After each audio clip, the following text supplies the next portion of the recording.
Good evening. Welcome to the show. This evening, my guest will be Chief Rodney Monroe, the Chief of Police. How you doing, sir, of Mecklenburg? I'm doing wonderful. I'm doing wonderful. Sir, thank you for coming on the show. I really thank you. My pleasure. My pleasure. Being the Chief of Police, tell us a little bit about yourself. Well, I was born and raised in Washington, D.C. That's a fact. That's where my mom and dad still reside. Grew up in the city. Washington, D.C. is a very vibrant and fun-filled city. At an early age, I knew I wanted to become a police officer. I watched the police roll around, and I'll stop them and talk to them, listen to their radios. Every now and then, they'll let me sit in the front seat of the car to experience that. But I just found it to be a good experience. I didn't think I would ever leave out of Washington, D.C., but here I am 3 states later, still out of D.C., but that's my hometown.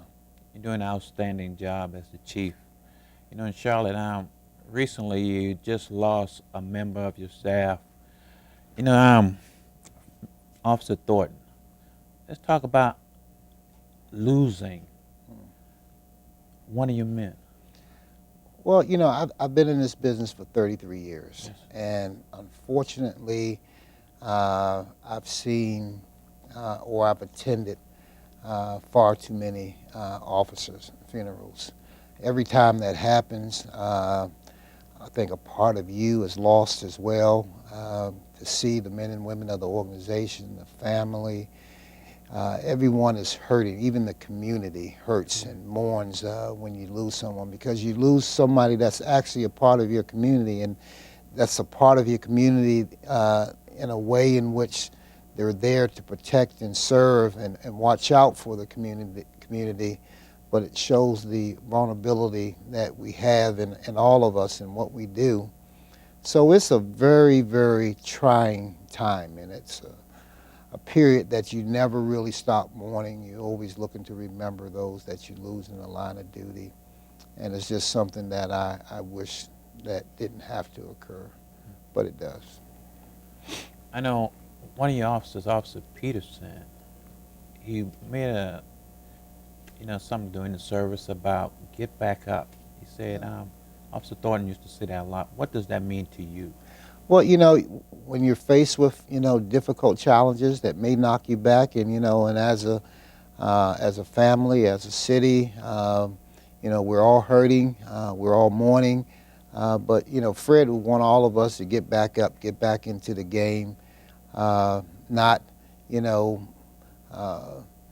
allow ourselves to be set back because of this tragic incident, but continue to move forward. And and that, I think that's how life is. We're going to be faced with challenges, and we're going to get knocked down from time to time, but we have to have that ability to get back up and move forward, not only for our own benefit, but for the benefit of others that are depending on us.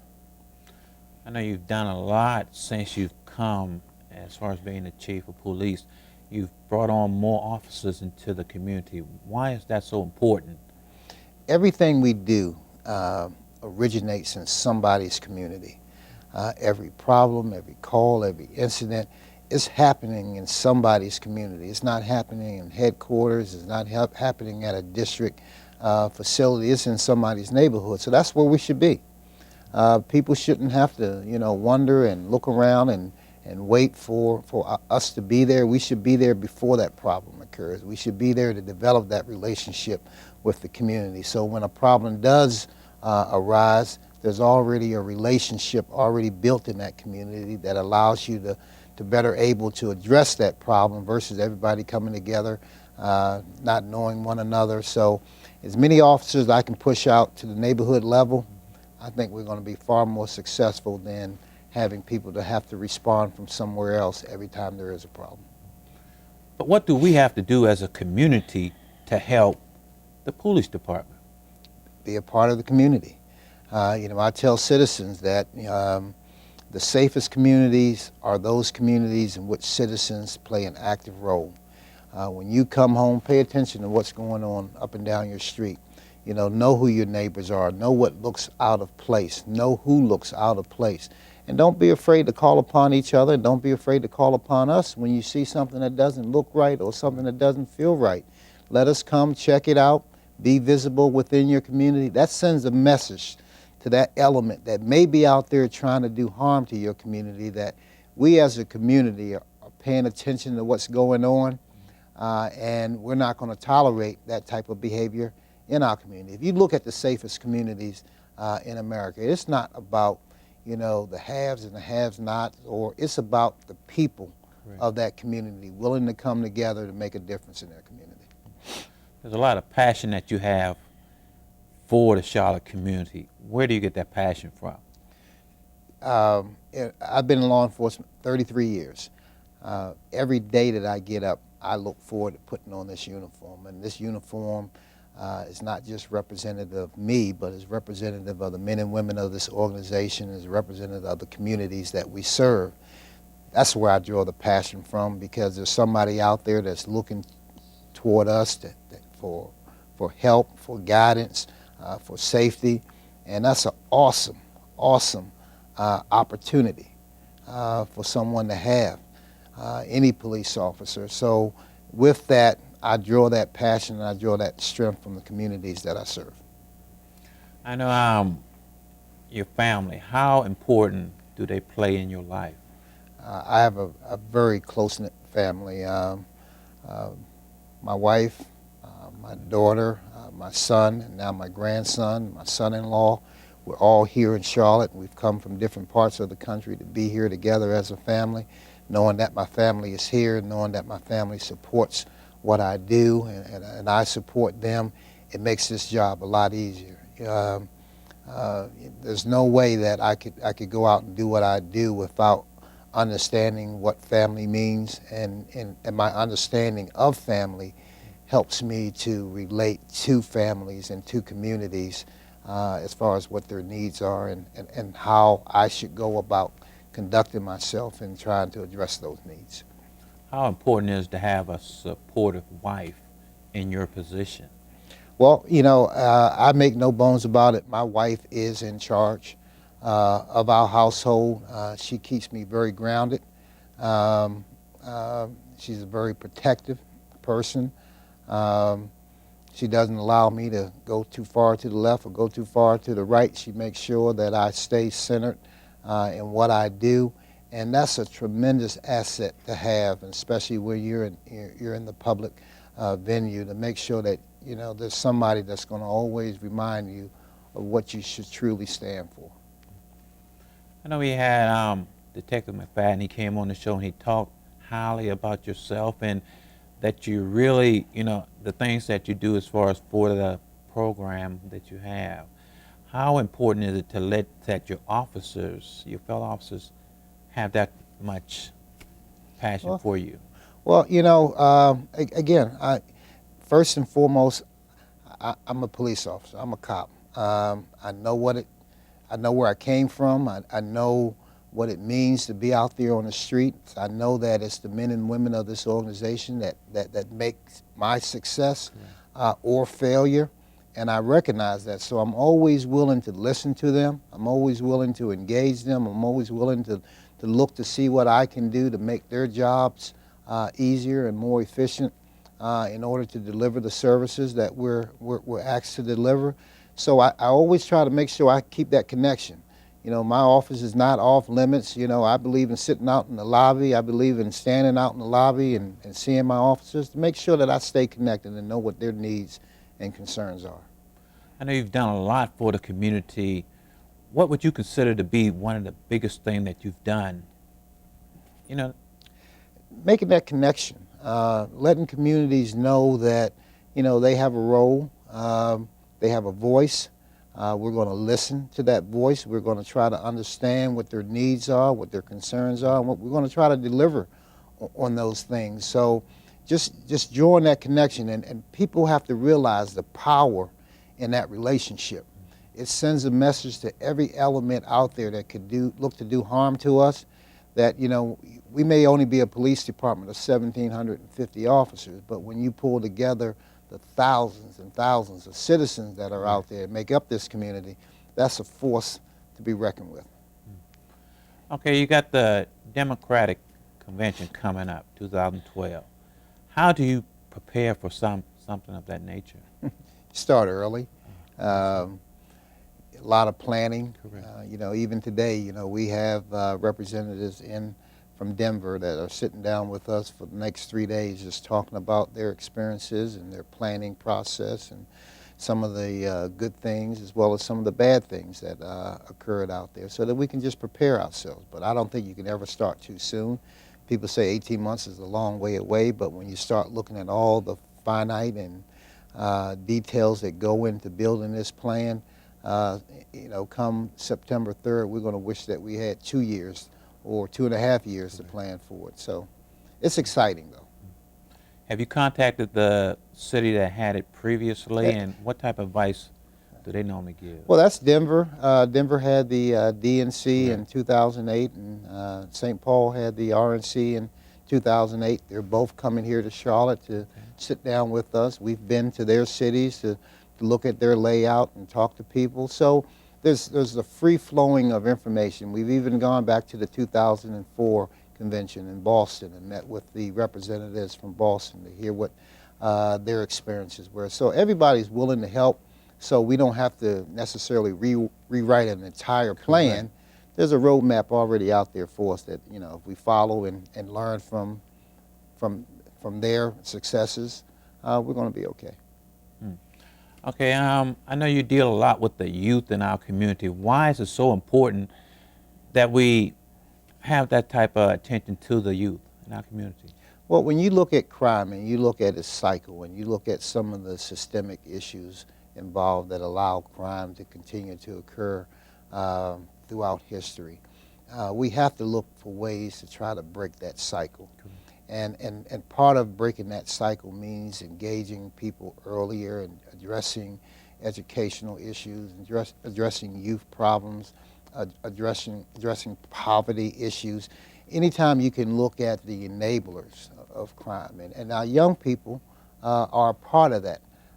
So I believe that if we can engage our young people early, if we can teach them certain skill sets, if we can develop the relationships, make them aware of some of the negative opportunities that unfortunately they become engaged in, and steer them into more positive opportunities, that we can help break that cycle. So, and there's so much value in our young people. Correct. And it's so disheartening to see our young people go down the wrong path or fall victim to criminal activity or victims of crime. It just makes you want to fight each and every day to make sure that you have a generation that can move past that and be successful and become a part of the vibrancy of a community and help a community versus hurting that community. When you go to one of these crime scenes and you see one of those youth laying down there, what type of impact does that play on you? It's probably one of the most heartfelt experiences that you ever have to endure. The one time that I considered walking away from law enforcement, it just seemed that I experienced and witnessed too many of those deaths, and wanting to do more to try to really bring people to a different place where they don't fall victim to such horrific types of crime. But I've learned that, where I am now, I have just as good a chance of trying to help young people and bring about a change in the way that they look at things and deal with things. So I'm encouraged. I'm not discouraged. I'm encouraged. I think that, one day we're all going to get it.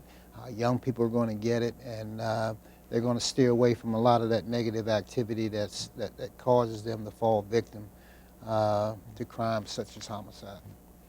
I see you get out in the community a lot. Why is that? I mean, what? That's who I represent. That's that. In order for you to really understand the needs of a community, you have to see that community. You have to engage that community. You can't be afraid of that community, good, bad, or indifferent. Sometimes they want to let me know what I'm doing right, and sometimes they want to let me know what I'm doing wrong. And I have to hear that, and it causes me to make sure that what I'm doing out there each and every day is representative of them. Correct. Not me sitting back and headquarters saying, well, I'm going to go into this community and I'm going to run drugs out of here, and not think about the impact and not think about, the concern of the community. That would be wrong. But if I'm in contact with them, if my people are aware of what their concerns are, then we're going to be able to match up our resources and address the issues, address the people, and address the problems that are within these communities, and not just one size fits all and go out there and pretty much just run up and down the streets with no clear focus on what we want to do. With the stressful job that you have, position that you have, what does Chief Monroe do to get away from that? Well, my family is a great relief for me. They're not shy about telling me what they see, what they think about, decisions I may make, or how I go about, conducting myself as chief. And when I'm really looking to get away, I'm a golfer. I love playing golf. I'm not very good, but it allows me to get out in a wide open space, but in a limited group, and enjoy myself, and really allow yourself to relax. And periodically you have to do that. You have to be able to just let things go and spend that time doing something that you enjoy. And golf is what I enjoy most.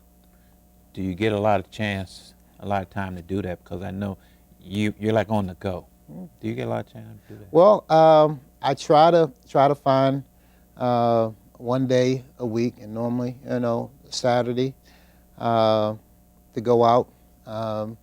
Although, if there's something going on in the community, I try to make sure that I have an opportunity to go out. So it's a juggling act, but I have a very understanding wife that Right. doesn't mind pushing me out the door from time to time.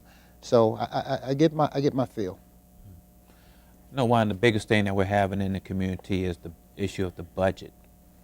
What type of impact has that played on the police department? Well, economics for everybody is a major concern, and there's no different within the police department. But I think our council, our city management, and the citizens recognize the importance of public safety, and with that, the resources that we need to make sure that we maintain a certain level of efficiency, a certain level of effectiveness out there in the community.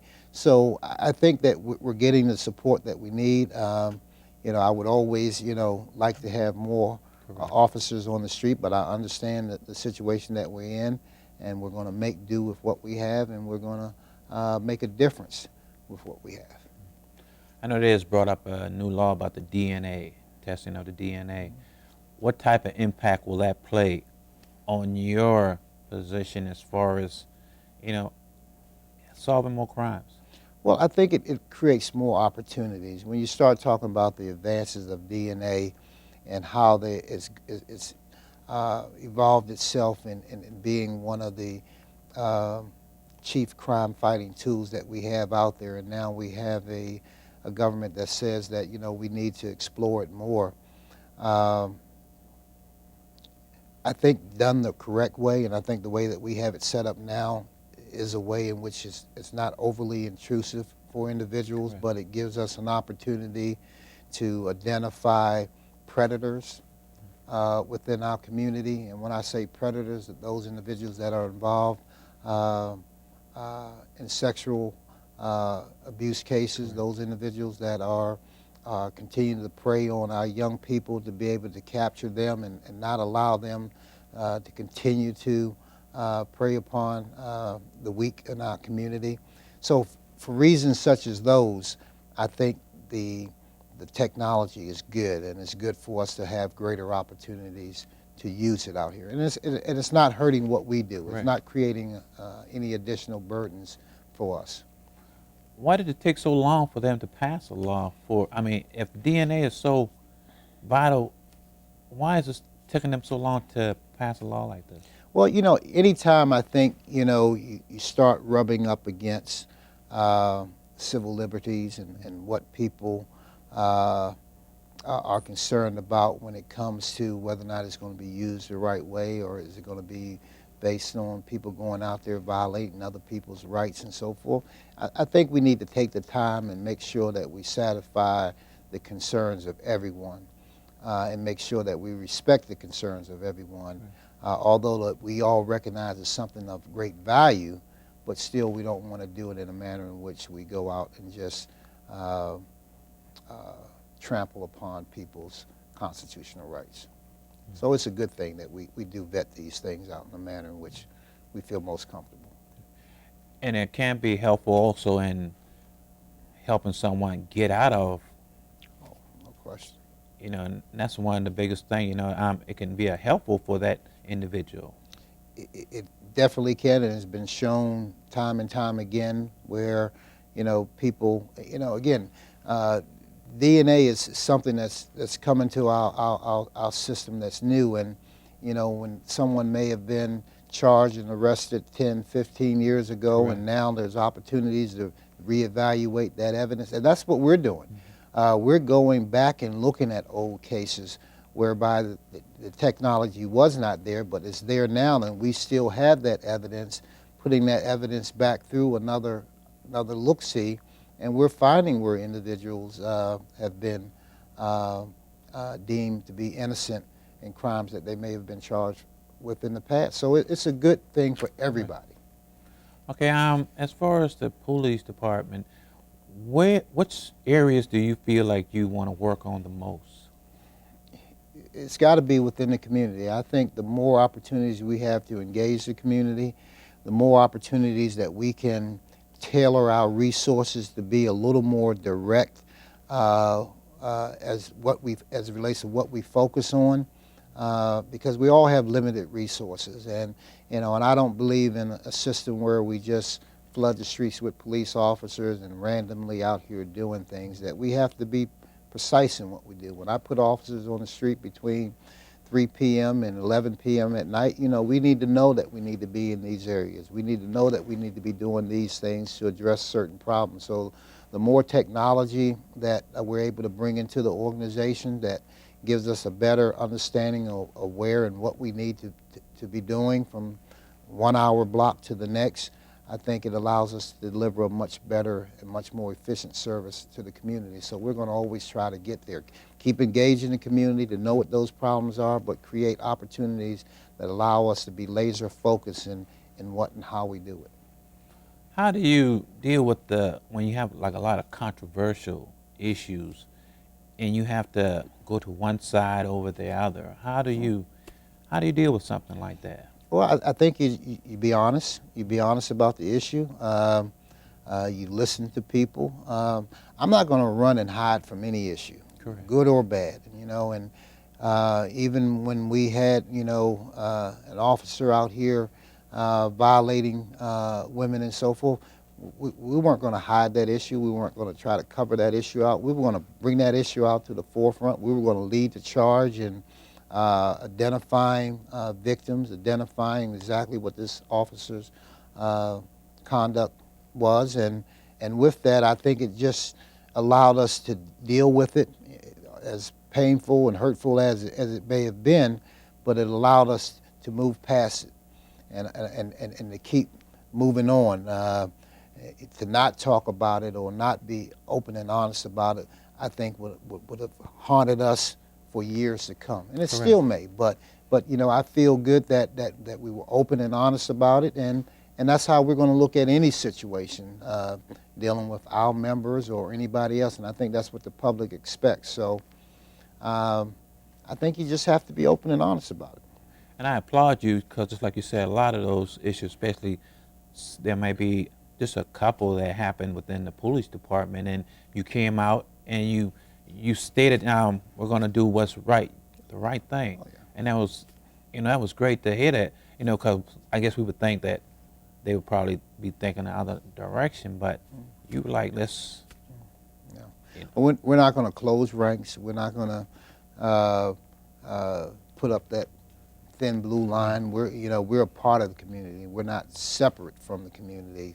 So with that, we want the community to have an opportunity, to see what we're doing and how we're doing it. Given access, to people to see what we're doing and experience some of the things that we're doing. I think those are good things. I think people develop more confidence in you when they have a greater understanding of what you're doing and why you're doing it and how you're doing it, versus, putting up a mask and say, well, you can't talk about this, we can't tell you about this. I don't necessarily agree with that. How long do you want to be the chief of police in a position? I don't know. It's a tough job. I don't make any bones, but even though it's one that I enjoy, and I tell my wife I enjoy every morning when I get up, putting on this uniform and going to work.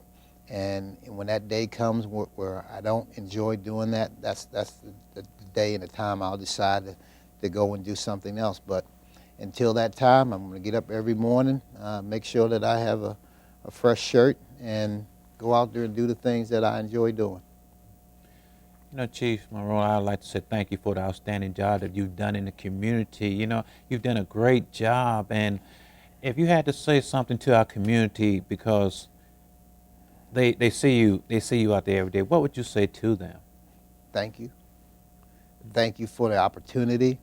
Thank you for your role and how you help to make your community safe. I don't look to take the credit for our community moving in a more positive direction. I think it's for the citizens and what they've done over the last 2.5 years that's really been the success of this community, and I would just say thank you. And and speaking for myself, and I know there's a lot of people in the community, would also say thank you, because you're doing a great job as the chief, and you have a lot of great staff. You're doing a great job in the community. The crime is going down, and I just want to say thank you for all that you do. And on the Paul Brown Show, anytime you want to come back, sir, you're more than welcome to come back. Because I also like to thank you. You've been somebody that's constantly been engaged and involved, and I'd like to thank you for all of your support. Thank you, sir. Audience, till we meet again, you be encouraged. Thank you.